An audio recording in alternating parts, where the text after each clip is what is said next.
Bonjour à tous et bienvenue sur RMS. Donc aujourd'hui une émission un peu spéciale consacrée à la Japan Culture, comme certains l'appellent.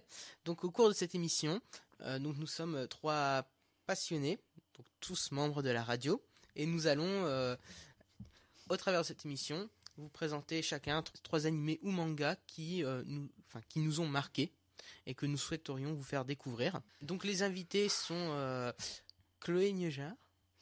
Bonjour. Présidente de ONRMS, Alexandre Bastide. Bonjour. Et donc moi-même, Noam. Donc moi c'est un animé que j'ai choisi en premier qui m'a beaucoup marqué, qui s'appelle Angel Beats. Alors pour ceux qui ne connaissent pas, c'est une petite série de 13 épisodes qui a été réalisée par Seiji Kishi. Donc la série a été diffusée en 2010.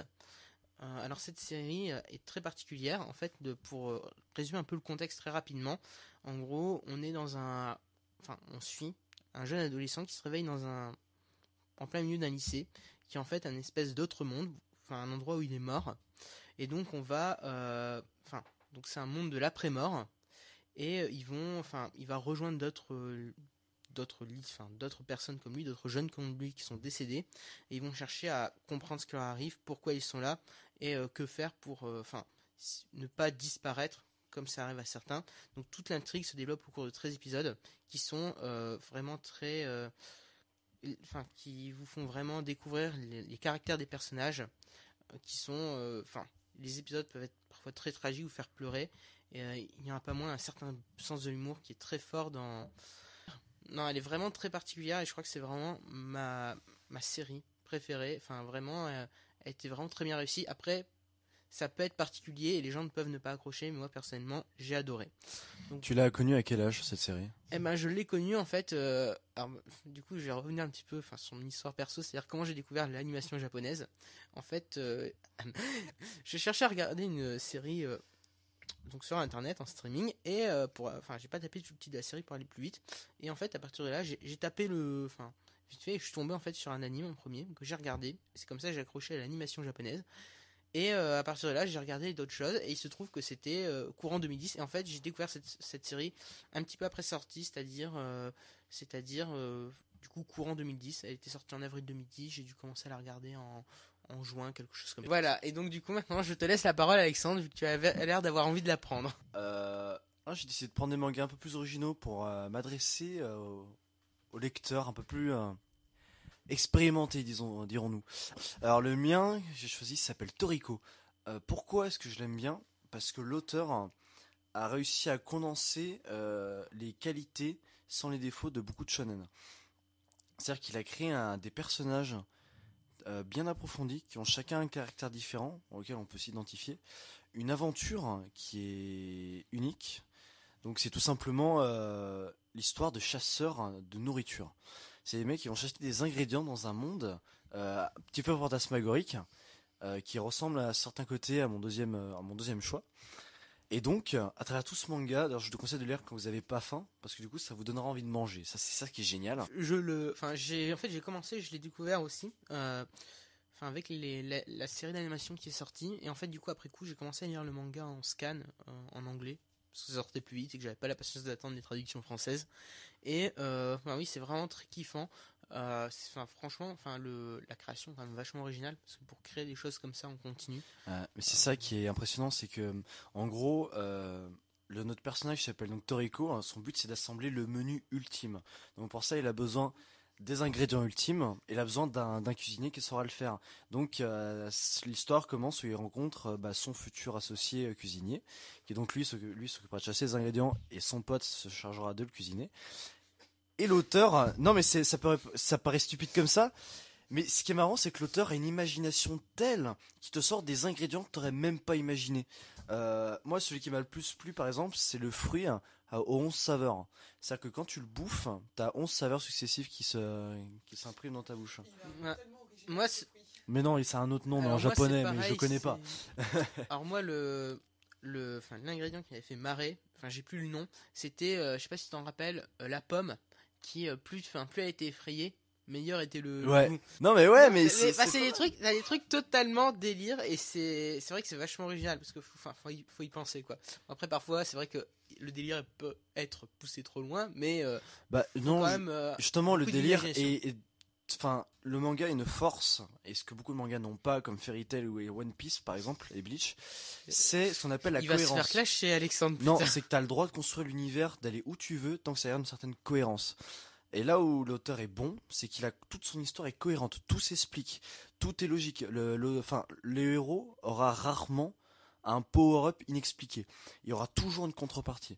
Alors que tu vas dans Dragon Ball Z, Naruto, le mec il s'énerve, il aura jamais de contrepartie. Il va gagner, ouais, tout est beau qui finit bien. Là, dans Toriko, chaque fois que le héros a un power-up, il y a un risque qui se met en place.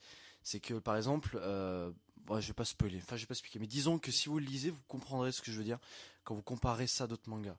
Et le deuxième point fort, hein, c'est qu'il a donc toujours les personnages. Un manga n'est rien, ou comme un roman d'ailleurs, sans ses personnages.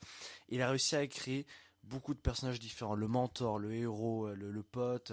Bon, il manque un peu de personnages féminins, c'est vrai, mais du coup, le manga se centre bien sur l'aventure. On n'a pas de Eshi, et mon dieu que c'est bien. L'auteur se concentre sur ce qui est bien. Merci beaucoup. Bah du coup, on va passer à Chloé. Alors du coup, le premier manga que je vais vous présenter est un animé. Il s'agit de Haruhi Suzumiya no Yutsu. Plus connu sous le nom de La mélancolie d'Haruhi Suzumiya. Alors, la mélancolie d'Haruhi Suzumiya, c'est quoi? C'est une lycéenne qui se fait grave chier, qui va dans la cour de l'école et qui taxe sa cour d'école. Et en fait, c'est un message envoyé aux extraterrestres. Ipso facto, il y a des extraterrestres qui débarquent, mais les extraterrestres, en l'occurrence, c'est 3 personnes. Donc une nana avec des boobs énormes, un robot caché sous les traits d'une nana très mignonne, et le BG de service. Et dans l'histoire, elle embarque un nobody, un gars qui n'a strictement rien demandé. Et cet animé, sans être révolutionnaire, est particulièrement drôle. Pourquoi? Parce que le nombre de situations complètement incongrues explose. Et surtout, à la fin de chaque épisode, il y a une preview, prochain épisode. Et en fait, c'est une double preview, avec tout d'abord Haruhi, qui est complètement déjanté, qui vous propose de passer de l'épisode 1 à l'épisode 7. Et la deuxième preview, du coup, c'est le Nobot dont on vous a parlé, qui va dire « Mais Haruhi, tu es folle, il faut qu'il passe à l'épisode 2 !» Et en regardant l'animé, vous avez donc 2 possibilités. Soit vous suivez le rythme normal de l'épisode 1, 2, 3 jusqu'à la fin, soit vous prenez le rythme d'Haruhi, le rythme que vous conseille Haruhi, et vous vous retrouvez dans une histoire mais complètement folle. Autre point fort du manga, son ending, le Hare Hare Yukai, qui est devenu une danse mythique pour tous les fans de la Japan Expo et autres Nippon Convention. Le générique est marrant.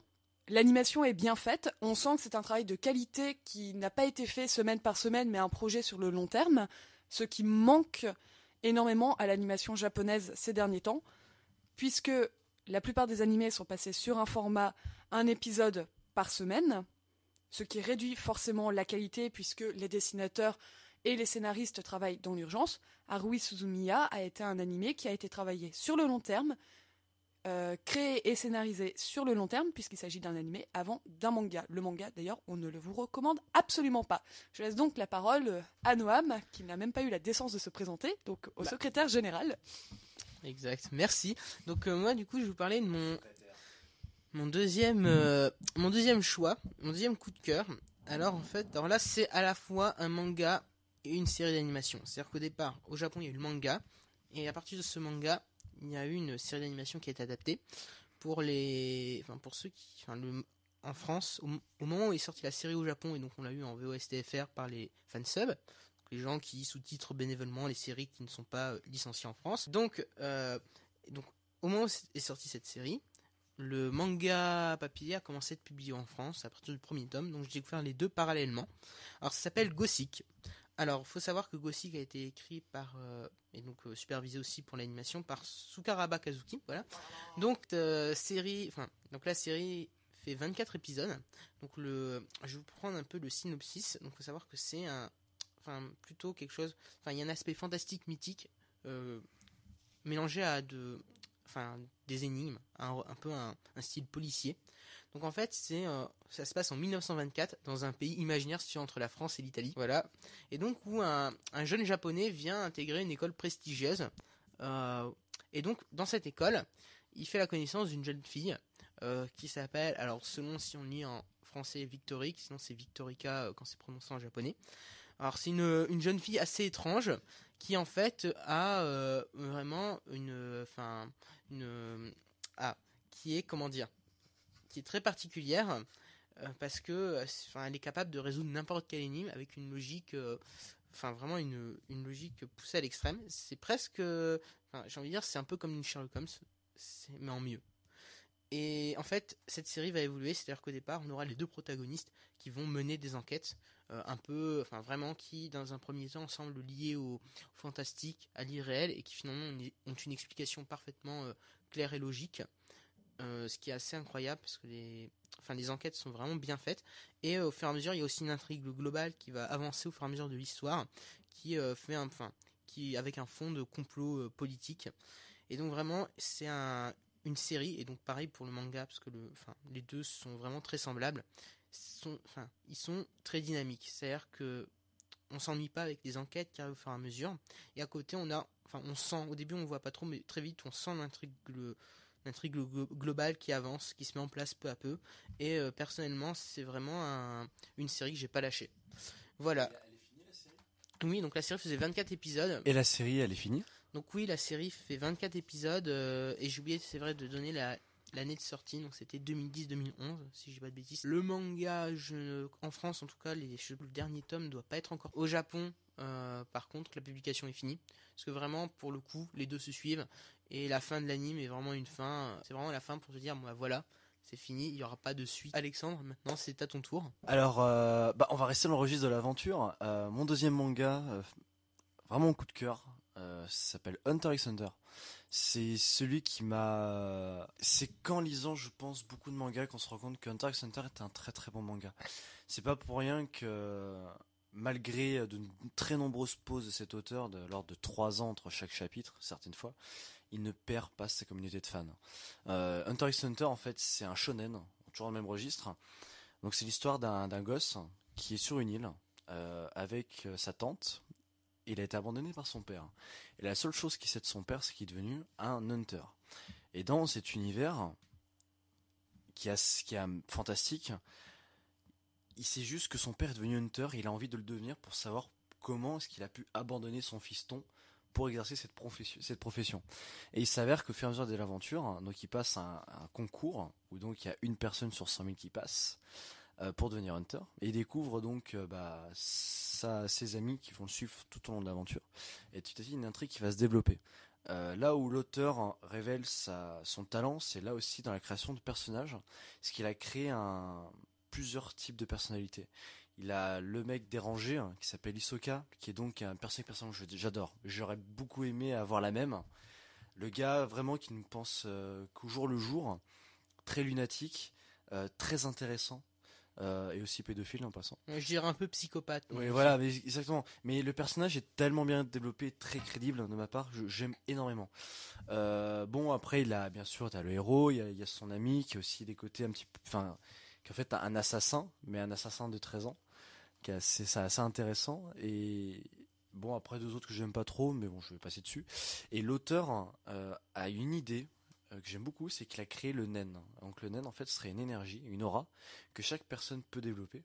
Et à partir de ce nen, tu peux le développer en plusieurs formes. Soit tu le fais en forme attaque, soit tu peux le faire l'utiliser pour la vie de tous les jours.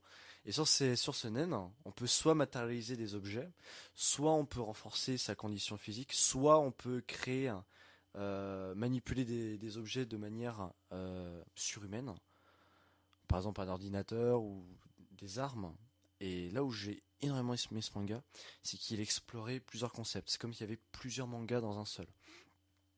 C'est qu'il a créé un jeu dans ce manga où donc les utilisateurs sont envoyés, où ils risquent leur vie, et il y a toute une forme plein de règles qui sont ajoutées dedans, qui sont, je trouve, passionnantes. Après, vu ta réaction, Chloé, j'aimerais bien savoir toi ton avis sur Hunter x Hunter. Pourquoi est-ce que tu as eu cette réaction Vis-à-vis du manga, ne l'ayant pas lu, il me sera difficile de faire une critique, possible mais difficile. Concernant l'anime, ayant vu quelques openings et quelques endings, Le trait était relativement différent, le Kara était relativement banal, et l'histoire ne m'a pas accroché. Personnellement, j'ai suivi la série quand elle est sortie. En quelle année? Non, mais la nouvelle, Ah, celle la qui est nouvelle, sortie en 2011. Ouais. Donc là, au rythme d'un épisode par semaine à peu près, qui sort toujours, parce que là, si je dis pas de bêtises, Oui, c'est toujours en cours. on doit être à l'épisode, attends, je suis à l'épisode 130, voilà. Et j'aimais bien le début, toute la première partie, les premiers arcs, tout ça. Je trouve que j'ai lu le manga après, donc je sais ce qui va arriver. Je trouve que ça traîne un petit peu en longueur, malheureusement. Et après, pour avoir lu le manga, je trouve que l'arc suivant, donc qui serait le dernier en théorie, vu que depuis il n'y a pas d'autre chapitre qui est sorti. C'est quel arc dont tu parles? Le tout dernier, juste après les Chimérantes. Le dernier arc, et je trouve pas terrible, et même plutôt décevant par rapport au reste de l'histoire. Après, c'est que mon avis personnel, sinon globalement, la série reste vraiment très bien, et vu que le début de la série est vraiment excellent, on se retrouve très vite, j'ai envie de dire, aspiré par l'univers, et on finit par suivre l'histoire au fur et à mesure, quoi. Mais c'est ça qui est fort dans ce manga, c'est que moi je me suis déjà surpris de nombreuses nuits à en rêver, oui. Parce qu'un manga, c'est justement comme tu dis, un manga qui te permet de te projeter dans l'aventure et d'imaginer voir la suite, voir les possibilités. Et là où j'ai vraiment, d'ailleurs l'auteur, il dessine tout seul, c'est lui qui fait tout de A à Z, on sent qu'il a une véritable liberté. Et que même sa maison d'édition, c'est la Shueisha, si je ne me trompe pas, lui laisse une totale liberté. Et ça se ressent, parce que on retrouve pas les trames de tous les mangas. Et ce qui est bien, c'est que là aussi on retrouve toujours la même cohérence, et on n'a pas du tout, les mêmes schémas que dans les shonen. C'est-à-dire que jamais on verra le héros s'en sortir indemne, grâce à une pseudo crise de colère ou quoi que ce soit. Jamais. Ce qui fait que du coup il y a un véritable suspense dans tous les combats ou dans toute l'histoire. Et ça c'est un vrai plus. Après, j'inviterai Chloé à le regarder, à le lire plutôt qu'à le regarder. Parce que l'anime, c'est vrai qu'en plus, il n'a pas trop de rythme. Je suis d'accord avec toi. Voilà, du coup, on va passer à Chloé pour son deuxième choix. Deuxième choix qui devrait remporter l'unanimité puisqu'il s'agit de Porco Rosso. Porco Rosso, de quoi s'agit-il? C'est un film d'animation, un des tout premiers, fait par le maître Hayao Miyazaki. Alors, quand je disais que ça remportait tous les suffrages, c'est carrément, ça suscite la passion chez Alexandre. Donc, pourquoi cet animé, qui a remporté, pour présenter et poser les bases directement, il a remporté le prix Cristal au Festival d'Annecy, c'est-à-dire la plus haute distinction, l'équivalent de la Palme d'Or du film d'animation. Le film d'animation raconte l'histoire d'un ancien militaire qui a combattu dans la Deuxième Guerre mondiale aux côtés de l'armée d'Italie. C'est un aviateur et il en est ressorti indemne. Mais parce qu'il a survécu, il est transformé en cochon, d'où le nom Porco Rosso.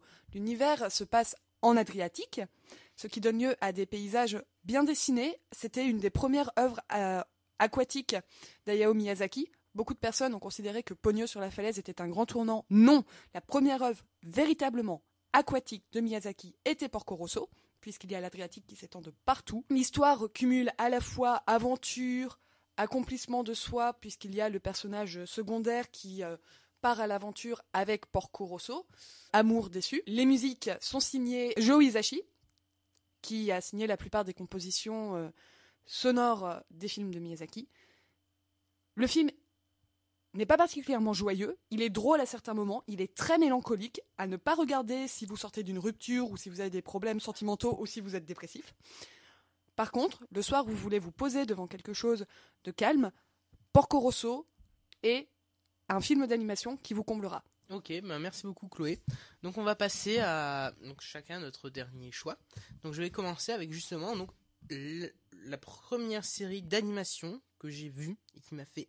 Enfin, non, pas que j'ai vu, mais qui m'a fait aimer l'animation japonaise. C'est-à-dire qu'avant, j'avais vu à la télé française déjà des BZ, Saint Seiya, des trucs comme ça, mais qui me bottaient pas trop. Alors là, donc c'est-à-dire que j'ai découvert ça en streaming un jour. Alors j'ai remonté loin, parce que j'ai découvert ça en 2010. C'est un truc c'est une série dont les premiers épisodes sont sortis en 99. Donc c'est pas tout récent, et pourtant, il est vraiment génial. C'est-à-dire que, donc en fait, il y a eu plusieurs saisons. La première saison s'appelle Quest of the Stars. Donc en japonais, Seikai no Moncho, ou aussi en français, l'emblème des étoiles.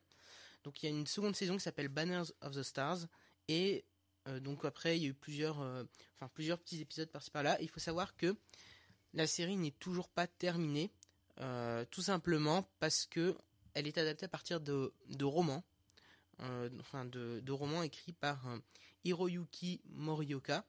Le premier est sorti en avril 96 et actuellement il y a 3 volumes. Donc alors c'est une série plutôt orientée science-fiction, c'est-à-dire qu'elle va raconter en fait l'histoire d'un jeune homme qui donc habite sur une planète qui est envahie par une fédération, un empire qui s'appelle l'Empire humain des Ab. Donc c'est des hommes génétiquement modifiés. Donc sa planète se retrouve annexée, forcée à la reddition, et se retrouve attaché à cet empire.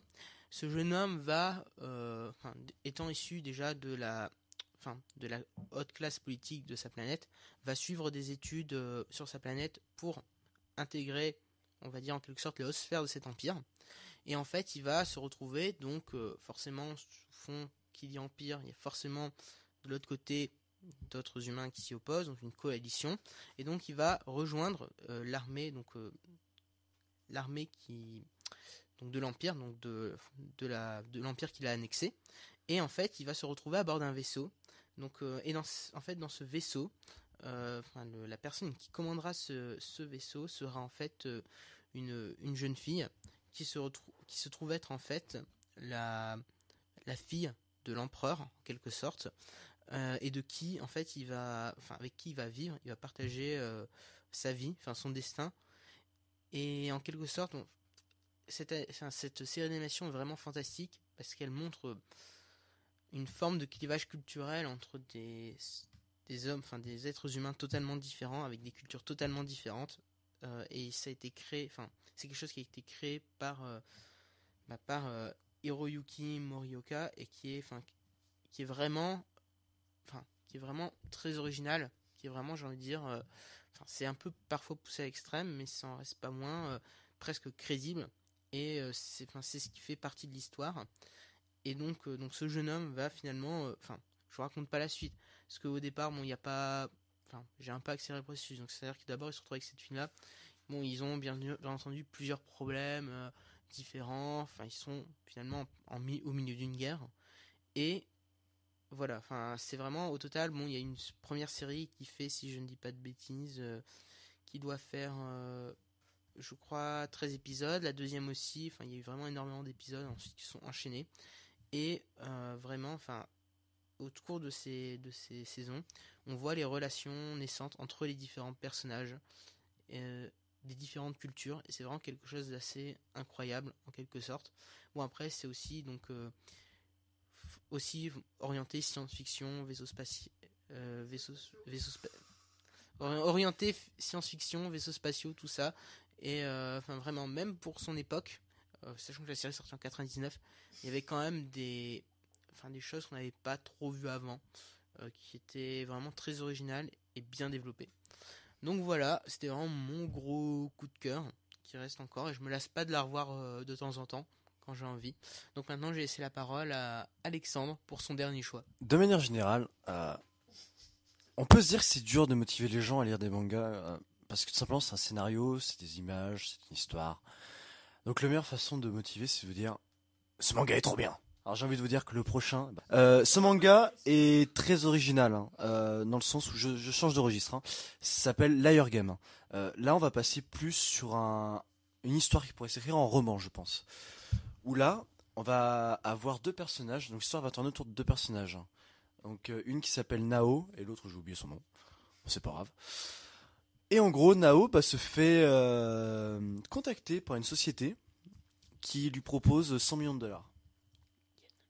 De yens. Ouais, c'est pareil. On se met à même... 100 millions de yens, ça fait un peu moins que 100 millions de dollars. Ouais, mais c'est déjà pas mal. Et en gros, elle lui explique qu'elle a donné ce même montant à son professeur. Et que dans 5 jours, ils viendront récupérer 1 million. Ils viendront récupérer les 100 millions. Et tout ce qui est en surplus, ils le gardent. À partir de là, elle décide de ne pas participer. Et in fine, elle se fait emmener dans une sorte de concours. Où on apprend petit à petit que le but, c'est de repérer quelle est la personne qui saura le plus manipuler le groupe et les gens pour se faire du pognon. On sait juste qu'il y a des grosses sociétés qui sponsorisent cet événement. Et à travers ça, Nao rencontre un spécialiste en psychologie. Ce mec-là, en fait, a fait de la prison. On ne sait pas pourquoi. Par contre, la seule chose qu'on sait, c'est que ce mec-là est très doué dans tout ce qui est analyse des comportements sociaux, psychologiques. Ce mec-là est un maître dans la compréhension des comportements humains. Tout ce qui est rapport à l'autorité, manipulation de manière générale, le jeu des pouvoirs dans un groupe est aussi très intelligent. Et ce qui est bien, c'est que l'auteur, je sais pas comment il sort d'ailleurs ça, il fait des choses incroyables, mais il invente à chaque fois des compétitions avec des règles complètement loufoques, très très dures à comprendre certaines fois, et où l'auteur en fait va jouer avec les personnages, donc il va créer plusieurs méchants entre parenthèses, qui vont chacun utiliser des mécaniques de manipulation sociale différentes. Et ce qui est bien à travers ce manga, c'est qu'il y a un côté aventure, où on suit l'aventure de Nao qui petit à petit s'avance de plus en plus dans ce concours. Et en même temps, on apprend pas mal de concepts, par exemple, une explication de l'expérience de Milgram dedans. Il y a aussi comment on peut amener une dictature dans un groupe. Et ce qui est bien, c'est qu'à la fin, on ressort de ce manga, on apprend des choses. Et c'est là qu'on se rend compte. Il y a une petite confrontation manichéenne dans ce manga que j'aime beaucoup. C'est que d'un côté, tu as toujours la manipulation de groupe par le mal. Donc soit on utilise les désirs, soit on utilise le côté un petit peu mal des hommes, soit au contraire on essaie l'honnêteté. Et ce qui est bien, c'est qu'il y a toujours une confrontation que je trouve très réaliste au niveau de l'histoire. Et moi personnellement j'ai beaucoup accroché à ce manga. Bon, je le lisais en anglais, c'est encore un peu plus dur au niveau de la compréhension. Donc je conseille de lire en français pour les néophytes. Mais en tout cas c'est un très bon manga. Donc du coup je vais laisser la parole à Chloé pour son dernier choix. Et donc ainsi pour clôturer cette émission avec le dernier choix, je commencerai par rebondir sur ce que vient de dire Alexandre, puisque tu viens juste de dire que dans ce manga, on apprend quelque chose. Et le manga que je vais vous présenter dans 2 secondes ne nous apprend pas quelque chose, mais nous fait plutôt réfléchir. Il s'agit de Monster, de Naoki Urasawa. L'histoire est basique, comme dans tous les mangas faits par Maître Urasawa. Le manga commence, c'est un grand chirurgien qui a une carrière réussie, homme comblé, marié avec une femme magnifique, il occupe une très haute fonction à grande responsabilité dans un très grand hôpital allemand. Un jour arrive en tant que très bon chirurgien, il est demandé fréquemment pour faire des opérations urgentes. Arrive un député sénateur qu'il faut opérer de toute urgence. Néanmoins, le personnage principal refuse de l'opérer et préfère guérir un petit garçon, considérant que chaque vie a la même valeur et que ce n'est pas parce que le député est député qu'il faut le sauver en priorité. Le petit garçon qu'il a sauvé... non, ça je reviendrai plus tard. Cela entraîne, vous vous en doutez, la destruction de toute sa carrière. Sa femme le quitte puisque sa femme était la fille du directeur de l'hôpital. Et donc sa vie est ruinée. Et en fait, le petit garçon qui l'a sauvé, c'est Johan. Et Johan est un psychopathe. Pour dire les choses clairement, Johan est un psychopathe. Et il va tuer toutes les personnes impliquées dans l'histoire. Et là, tout de suite, le paradoxe et tout le fil rouge de l'histoire se dessine. C'est-à-dire... J'ai sauvé un meurtrier, est-ce bien, est-ce mal? Et c'est ça qui est super c'est ça qui rend véritablement l'œuvre de Naoki Urasawa intéressante. Il n'y a pas de bien, il n'y a pas de mal. Il y a une cause première qui peut tout expliquer, puisqu'à la fin du manga, on a un véritable flashback. On comprend à la toute fin du manga qui est responsable. Et parfois, Et dans toutes ces œuvres, ce sont des choses insignifiantes, qui peuvent sembler insignifiantes, qui n'ont l'air de 3 fois rien, mais qui vont enclencher des conséquences désastreuses. Dans une autre de ces œuvres, 20th Century Boys, ce sont des enfants c'est un drame entre enfants qui risque d'entraîner la destruction entière de la planète Terre. Donc, si vous avez envie de lire un manga aussi bon meilleur qu'un Sherlock Holmes, avec des personnages très recherchés, une intrigue qui va vous changer de la plupart des shonen, il s'agit d'un seinen d'ailleurs, on vous recommande fortement Monster de Naoki Urasawa. Eh bien, merci beaucoup Chloé. Donc merci aussi à toi aussi Alexandre pour avoir partagé avec nous cette passion. J'espère pour ceux qui nous écouteront que vous avez eu le courage d'écouter jusqu'au bout déjà et que vous aurez l'envie de découvrir certains de ces mangas et de ces animés dont nous avons parlé. C'était OnRMS. Vous pouvez retrouver d'autres interviews sur onrms.wordpress.com.